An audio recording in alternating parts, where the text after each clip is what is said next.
ત્રીજું પ્રકરણ સ્વાધ્યાય 3.6 એનો પ્રશ્ન બીજો ખૂબ જ મસ્ત અને મહત્વનો આ દાખલો છે જેને આપણે સમજવાનો પ્રયત્ન કરી રહ્યા છીએ। સૌથી પહેલા તો આપણે આ દાખલાની રકમ શું છે એને વાંચીએ। 2 સ્ત્રીઓ અને 5 પુરુષો સાથે મળીને એક ભરતકામ 4 દિવસમાં પૂરું કરે છે। એક વસ્તુ તો તમને બધાને ખબર જ હશે કે કોઈ પણ કામ કરતા હોઈએ આપણે તો જેમ જેમ માણસો વધી જાય તો સ્વાભાવિક છે એ કામ જલ્દી પૂરું થઈ જાય। એકલો માણસ કામ કરશે તો એને વાર લાગશે, પણ એ જ કામ જો 10 માણસો કરે એની સાથે એને હેલ્પ કરશે તો એ કામ વહેલું પૂરું થશે। એટલે એ બંને વચ્ચે કેવો સંબંધ છે? વ્યસ્ત વિરુદ્ધ સંબંધ છે એમ કહી શકાય કે માણસો વધશે તો દિવસો ઘટી જવાના છે, બરાબર ને? માણસો વધે તો દિવસો ઓછા થઈ જાય, અને જો માણસો ઓછા થઈ જાય તો એ કામ એને વધારે સમય લાગશે, કામ કરતા દિવસ વધી જશે, બરાબર ને? તો અહીંયા ટોટલ કેટલા છે તો કે 2 સ્ત્રી અને 5 પુરુષો, ટોટલ 7 વ્યક્તિ ભેગા થાય છે તો એ કામ 4 દિવસમાં થાય છે। સમજો કે એકને સાડી છે ભરવાની છે તો 4 દિવસમાં એ પૂરું કરે છે, પણ જો સ્ત્રી વધી જાય એની જગ્યાએ 3 થાય અને પુરુષ પણ એક વધી જાય એટલે 6 ને 3 9 ભેગા થઈ જાય। પેલા 7 હતા, હવે 9 થયા। સ્વાભાવિક છે માણસો વધ્યા છે તો કામ છે તે જલ્દી પૂરું થઈ જવાનું છે, 4 ની જગ્યાએ 3 દિવસમાં પૂરું થઈ જાય છે। તો હવે આપણે એવું સમજાવવાનું છે, હાલની અંદર દાખલામાં આપણને એવું પૂછ્યું છે કે આ જે કઈ કામ છે આપણે ખબર નથી સાડીમાં કેટલું વર્ક છે, પણ જો 5 ને 2 7 જણા ભેગા થાય ને તો 4 દિવસ લાગે છે, પણ જો વધી જાય 9 ભેગા થઈ જાય તો 3 દિવસમાં, એટલે કે કામ વહેલું પૂરું થાય છે। વિદ્યાર્થી મિત્રો, હવે આપણે અહીંયા એવું તમને પૂછ્યું છે કે એક જ સ્ત્રી હોય અને સમજો કે આખું કામ આપી દઉં, એ આખી સાડી એક જ જણને કહી દઉં, એક જ સ્ત્રીને ચલ તું પૂરી કરી દે, અથવા તો એકલો પુરુષ હોય એને હું કહી દઉં ચલ તું પૂરું કરી દે, તો એને કેટલો સમય લાગે એકલાને? તો આપને ખબર જ છે કે જો 9 વ્યક્તિને આટલો સમય લાગતો હોય, 7 વ્યક્તિને આટલો સમય લાગતો હોય તો સ્વાભાવિક છે પુરુષ કે સ્ત્રી એકલી થઈ જાય તો એને સમય ખૂબ જ લાગવાનો છે, સમય વધારે લાગવાનો છે, દિવસો વધી જવાના છે। તો સૌથી પહેલા આપણે એને સમજવાનો પ્રયત્ન કરીએ એ પહેલા હું તમને એક નાનો કન્સેપ્ટ ને સમજાવી દઉં છું। સમજો કે આપણે કોઈ કામ કરવું છે, હવે સમજો કે 10 દિવસ હોય તમારી પાસે, આ 10 દિવસમાં હું તમને એમ કહું ચાલો ભાઈ તું 10 પન્ના લખી નાખ, 10 પન્ના તારે લખવાના છે, બરાબર ને? તો 10 દિવસમાં 10 પન્ના લખવા છે તો એક દિવસમાં કેટલા પન્ના લખશો તમે? એક પન્નો। 10 દિવસમાં 10 પન્ના, એનો મતલબ કેવી રીતે આવ્યો? તો 10 ના છેદમાં જવા દો, અહીંયા કાઈ ન વધે તો આમ લખાય ને દિવસ, 10 ના છેદમાં 10 એટલે કે 1 આવે છે, તો અહીંયા આ દિવસમાં અહીંયા કાઈ ન વધે 1 લખાય, એક દિવસમાં કેટલું કામ થાય છે સર? 1 પન્નું લખાય છે, બરાબર? આ કન્સેપ્ટ સમજો, કહેવાનો મતલબ છે આ જે સમય દિવસ છે ને એ છેદમાં જશે।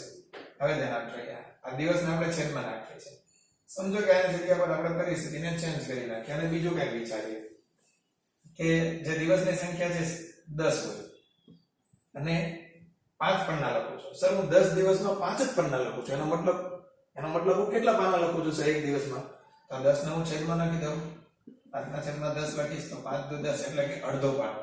એ તો સિમ્પલ જ છે, આપણે ખબર જ પડી જાય કે 10 દિવસમાં હું 5 પાના લખું છું, એનો મતલબ હું રોજ અડધું પાનું લખું છું, એનો અર્થ એવો થાય છે।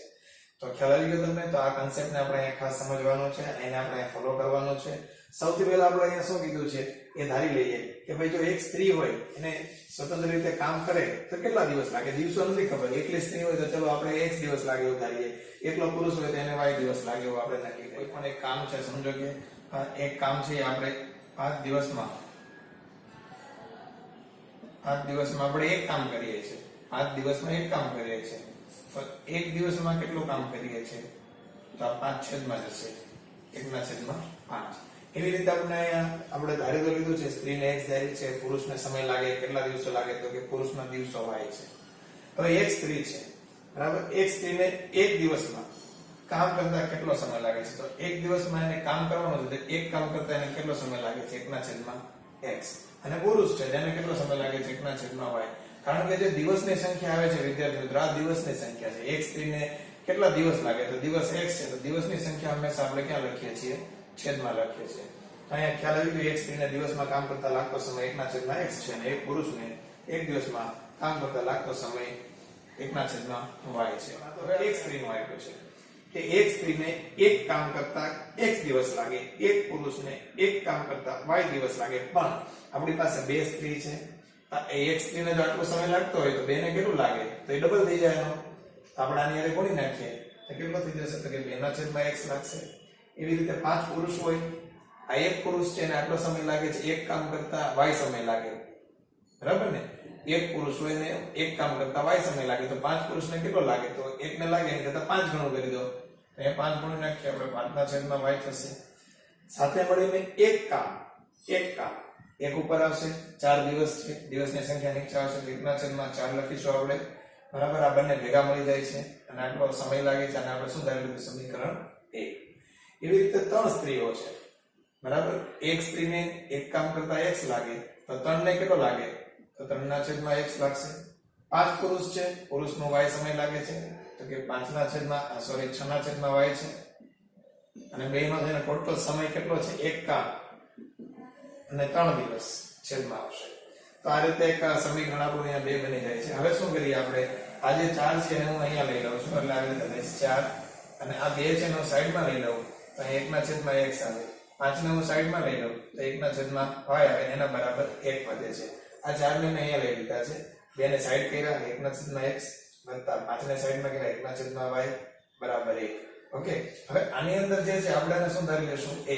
અને શું ધારી લેશું b બરાબર જો અહીંયા હું ધારી લઉં છું ધારો કે 1/x નો a ધારીએ 1/y બરાબર b ધારીએ તો અહીંયા હું 4 પછી અહીંયા શું લખું છું a લખીશ એટલે કે 2a લખાય ને 2 ની આરે લખીએ એટલે 2a 5 ની આરે લખો તો શું લખાય 5b બરાબર 1 હવે તમે 4 છે અને આની સાથે ગુણી શકો છો ગુણવા હોય તો ન ગુણો તો કઈ વાંધો નહીં એમને રહેવા દો પછી આપણે ગુણીએ હવે અહીંયા જોઈએ તો અહીંયા પણ આ 3 છે ને હું અહીંયા ઉપર લઈ લઉં છું આ 3 અહીંયા આવી ગયા હવે આ 3 ને સાઈડમાં લો 1/x 6 ને સાઈડમાં લો 1/y બરાબર 1 હવે આની જગ્યા પર તમે શું ધાર્યું છે તો કે સર એની જગ્યા પર મેં a ધાર્યો છે અને આની જગ્યા પર શું ધાર્યું છે મેં b ધાર્યો છે સમજે છે ને સાથે ગુણી નાખો છો તો 4 ને સાથે ગુણી નાખો તો કેટલા થશે 4 * 2 8 અહીંયા ગુણીશ તો 5 * 20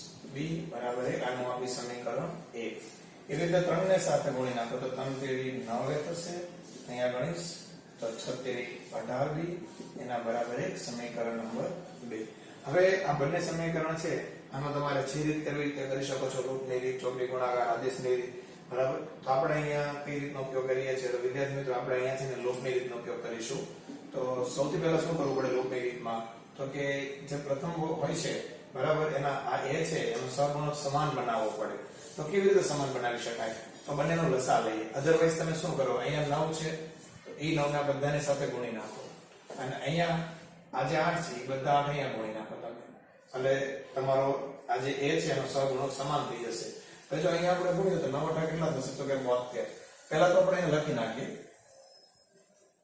કે સમીકરણ